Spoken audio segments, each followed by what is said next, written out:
morning mga katutong mga kadayday. Check, alas 6:55 sa elevator mga katutong. Medyo ano pa ako ngayon.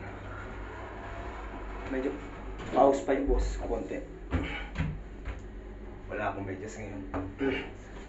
Ito yung buhay ng OFW.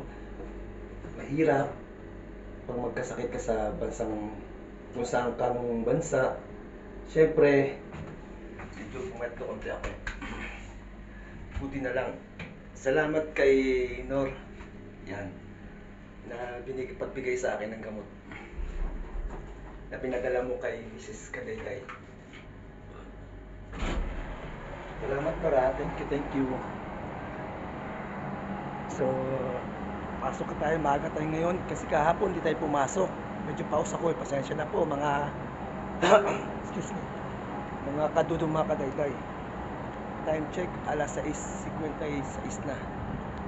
Shoutout nga pala kay Nor, Madam Nor, na nagbigay ng gamot kay Mrs. Kadayday para sa ubo ko. Thank you. Yan.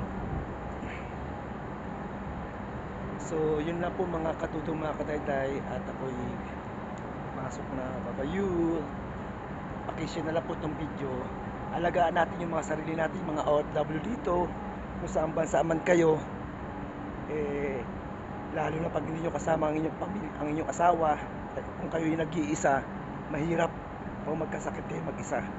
Mas maganda pa rin yung may kasama kayo, dalawa kayo sa ibang bansa at may nag-aasikaso.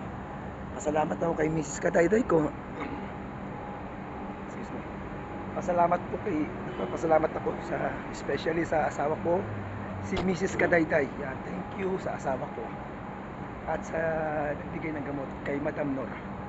Thank you. Paki-like and follow at share na rin itong video. Thank you po.